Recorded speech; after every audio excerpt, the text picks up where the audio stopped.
과연 이 많은 페트병들은 어떻게 처리되고 있을까요?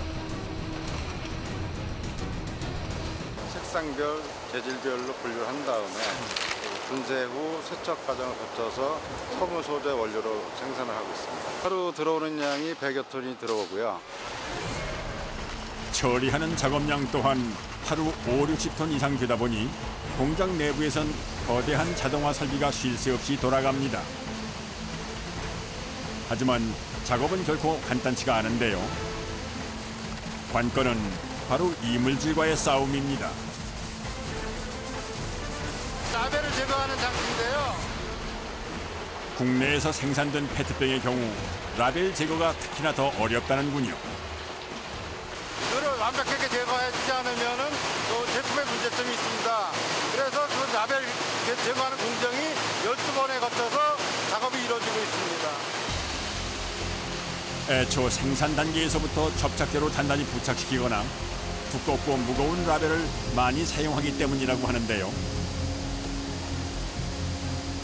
상황이 이렇다 보니 가성소다를 넣고 끓인 물에 잘게 자른 페트병을 넣고 삶아주는 작업만 12번 이상 반복해야 합니다.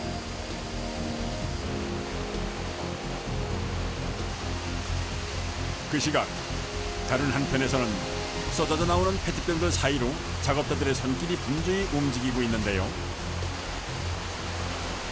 갈색 나오는 거 같은데 착색이 백색이고 뭐고 잡색이 나오는 거 이거 못 보는 거 사람이 나머지 맞았기 때문입니다. 같은 페트 소재의 플라스틱이라도 이렇듯 꼼꼼하게 분류하는 데는 다 이유가 있답니다. 각각 쓰이는 용도가 다르기 때문입니다. 무색인 경우에는 쓰이는 용도가 다양하고 그린이라든지 맥주병 각 색상별로 특성이 있기 때문에 서로 관리하고 있습니다. 시끄러운 소음 속에서 컨베이어 벨트 속도에 맞춰 온종일 쉴 틈 없이 손을 움직이는 작업자들. 잠시만 있어도 귀가 먹먹해지는 터라 귀마개는 필수라고 하는군요. 이렇게 몇 시간 골라내세요? 8시간 걸려요. 계속 들죠. 분류가 끝난 페트병들은 곧장 다음 공정으로 향합니다. 바로 일정한 크기로 잘게 분쇄시켜주는 작업인데요. 고품질의 실을 얻기 위해선 조각의 크기가 균일해야 한답니다. 그리고 또다시 페트병에 들러붙은 각종 이물질들을 씻어내기 위해 세척과 소독, 건조 작업을 반복하게 되는데요. 이렇게 모든 과정을 마치고 나면 비로소 재생 섬유의 원료가 되는 플레이크 형태로 1차 가공이 마무리됩니다. 완성된 제품은 700kg 단위로 자리에 포장됩니다. 이게 모든 공정이 거친 마지막 제품입니다. 아, 이게 다 완성된 거예요? 예. 그야말로 버려진 페트병의 환골 탈태. 새로운 모습으로 말끔히 탈바꿈에 성공했는데요. 원료화로 해서 바로 녹이면서 섬유를 뽑게 됩니다. 이후에는 또 어떤 모습으로 거듭나게 될지 궁금해집니다. 원료가 도착한 곳은 경북 의성의 재생섬유 생산 공장. 들어온 원료의 양만 봐도 규모가 상당한 것 같은데요. 플라스틱을 녹여가지고 실을 뽑습니다. 패딩 잠바에 들어가는 솜이나 그다음에 카시트 안에 들어가는 솜, 그리고 매트리스, 소파 안 들어가는 데가 없습니다. 여러 형태로 다양하게 쓰이는 만큼 주문에 따라 맞춤 생산을 하기 위해선 그만큼 다양한 색상의 플레이크가 많이 필요하다고 합니다. 하루에 한 100톤 정도. 그런데 지켜보니 외부에서 곧장 2층으로 들어서 옮기는데요. 알고 보니 2,000평 규모의 넓은 공장 안에서도 플라스틱을 녹여 실로 뽑아내는 메인 공정은 바로 이곳에서 이루어진다는군요. 가장 먼저 이루어지는 과정은 바로 색상을 조색하는 작업입니다. 마치 미술 시간을 연상케 하는군요. 여러 가지 원료를 가지고 서로 섞어주기 위한 그런 과정입니다. 아, 여러 가지 원료인데 같은 종류예요? 아닙니다. 조금씩 틀립니다. 저희가 제품을 만들기 위한 인장력과 녹는 또 융점 그런 게 다 틀리기 때문에 그걸 골고루 섞어줘야 작업이 잘 됩니다. 정해진 비율에 따라 정확하게 재료를 섞어주는 것이 무엇보다도 중요한 작업인데요. 자칫 재료가 잘못 섞이게 되면 전체 작업을 다시 해야 할 만큼 예민하고도 섬세한 작업이랍니다. 그렇게 신중하게 계량된 플레이크들은 아래쪽 컨베이어 벨트로 떨어지며 고르게 배분되는데요. 작업자가 그 위에 뭔가를 쏟아붓기 시작합니다. 블랙으로 만들어주기 위한 플라스틱 칩입니다. 아, 플라스틱을 또 섞는 거예요? 예, 저게 이제 블랙 색깔을 만들어주는 역할을 하고 있습니다. 펠릿이라 불리는 이런 칩들은 포장재나 일회용 컵의 생산 과정에서 나온 깨끗한 부산물로 만들어낸 고순도의 원료인데요. 여기 보시면 이 건조된 플라스틱을 녹이는 역할을 하는 장치입니다. 기본 온도 250도에서 280도 가량의 열을 가해서 그 플라스틱을 녹여서 200도 이하면 플라스틱이 녹지가 않고 300도 이상 돼버리면 플라스틱이 타버리게 됩니다. 때문에 작업자가 곁을 지키며 적정 온도를 유지하는지 살펴봐야 합니다. 하지만 본격적인 작업은 이제부터가 시작이라고 할 수가 있는데요.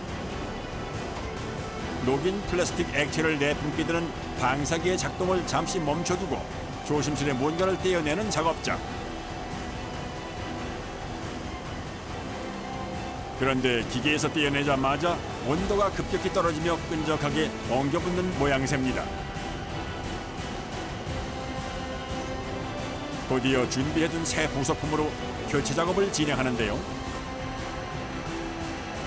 두껍게 장갑을 착용하고 있지만 언뜻 보기에도 열기가 상당해 보입니다.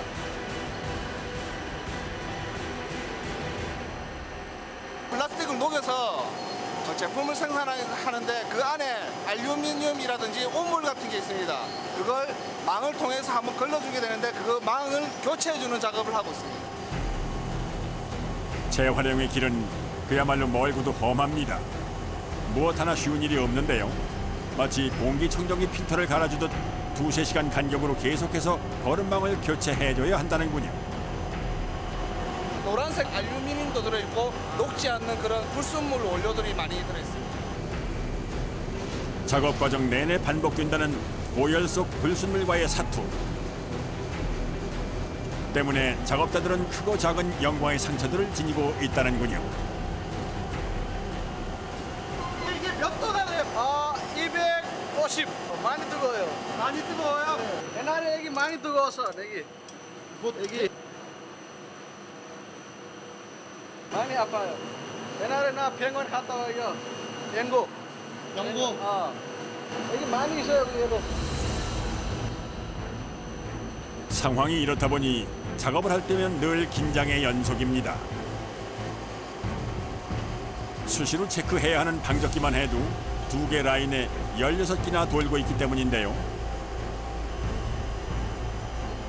24시간 365일 가동되는 공장이라 같은 근무자에 속한 팀원들끼리의 호흡도 굉장히 중요하답니다. 실을 만드는 그런 기계 장치입니다. 마침내 노즐을 거쳐 압출돼 나오는 재생 플라스틱 원사. 마지막 순간까지 긴장의 끈을 놓을 수가 없는데요.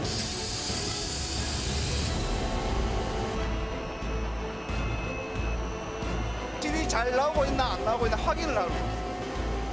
한데 문제가 생긴 것 같군요. 잠깐만, 나지야 다시.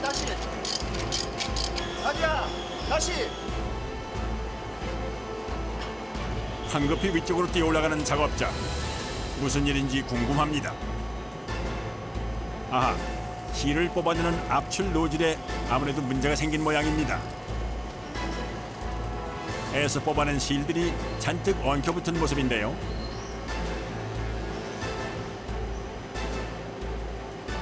여기가 지금 실이 끊어져서 나오기 때문에 물방울 치는 게 실이 끊긴 거예요? 예, 아직 끊어져서 나오는 거예요.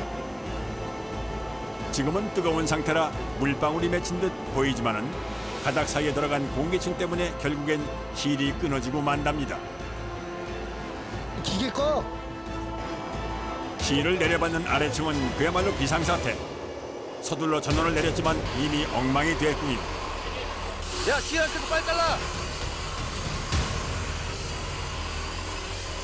하지만 화수분처럼 계속해서 쏟아져 내려오는 실뭉치에 작업자들의 속도 새카맣게 타들어갑니다.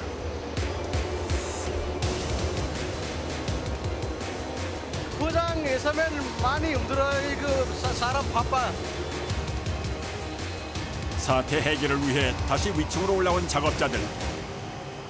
실이 빠져나오는 압출기의 노즐을 확인해 보는데요. 이 노즐 팩 장치 하나의 무게만 무려 100kg이 넘기 때문에 이동 시에는 크레인의 힘을 빌릴 수밖에 없습니다. 뭐 하시려고요? 저희가 쓰는 팩이 오물이 많이 차게 되면 액이 터지는 수가 있습니다. 때문에 수시로 상황을 체크하며 노즐 팩을 교체해줘야 하는데요. 문제는 그 와중에도 기계는 계속해서 돌고 있기 때문에 속전속결로 서둘러 교체 작업을 끝마쳐야 한다는 겁니다. 노즐 팩 조립 과정입니다. 여기 전체 공정 중에 제일 중요한 작업이라고 볼 수 있습니다. 예, 이거 일명 모래, 불순물을 좀 많이 잡아주고 있습니다. 실을 뽑아내는 압출구인 동시에 마지막 필터 역할까지 맡고 있다는 노즐 팩. 그래서인지 내부 구조 역시 굉장히 복잡해 보이는군요. 총 3개의 망을 씌우고 있습니다. 점점 망이 더 촘촘해지는 겁니다. 거르고 또 거르고 단 한 톨의 티끌도 허용하지 않겠다는 비장한 각오가 엿보이는 것 같습니다. 마지막으로 맨 바깥쪽 덮개를 덮고 16개의 볼트까지 조여주고 나면은 새로운 노즐팩 조립 작업 완료.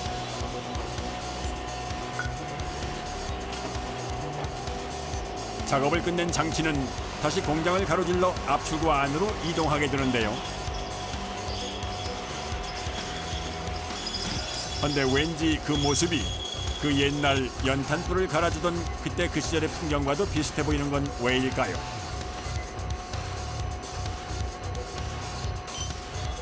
이렇듯 작업자들의 발빠른 대처 덕분에 다시금 무사히 가동되기 시작하는 재생 섬유 압출 작업. 16대의 압출기가 동시에 가동되다 보니 하루 3-4번은 이렇게 노즐팩을 교체하는 작업이 이루어진다고 하는데요. 아래층으로도 다행히 잘 내려오고 있는 것 같군요. 이번엔 또 무슨 작업일까요? 물로 냉각을 시켜주는 거죠. 여기서 냉각이 잘 안 됐을 경우에 실이 엉켜 붙어요. 플라스틱을 뜨겁게 녹여서 뽑아내는 실이다 보니 여러 차례의 냉각 과정을 반드시 거쳐야 한답니다. 뒤를 이어선 여러 대의 롤러를 이용해 뽑아낸 실을 빠르게 감아서 4배로 늘려주는 연신 과정을 거치게 되는데요. 이 작업을 통해 실의 굵기와 내구성이 결정된다고 해도 과언이 아니랍니다.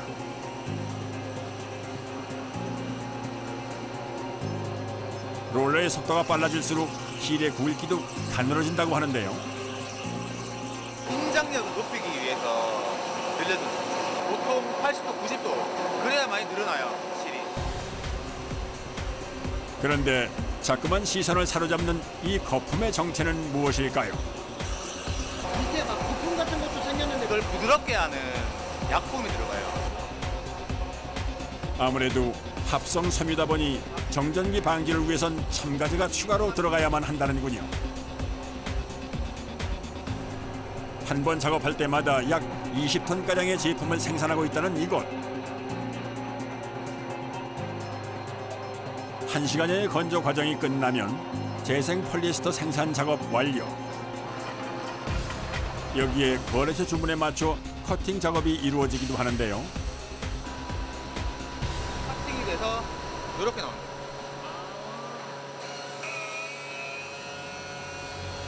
버려진 페트병이 진짜 섬유로 거듭나는 순간입니다. 어디 한번 조금 더 자세히 들여다볼까요? 이거는 아까 2층에서 내려온 나오자마자 잘라왔는 실이고, 그리고 이거는 최종 포장하는 실. 원사 역시 지름 1mm로 얇게 뽑혀서 나온 것이지만 최종 제품에 비하면 굵기부터 확연히 차이가 나는데요. 설 연휴 직전 마지막 생산 물량을 출고하던 날이라 포장 작업 역시 눈커틀 새 없이 빠르게 진행됩니다. 이날 출고된 물량만 24톤. 고물과 보물은 그야말로 한 끗 차이. 주변 가까이에서 세상에 단 하나뿐인 나만의 보물을 찾아보는 것은 어떨까요?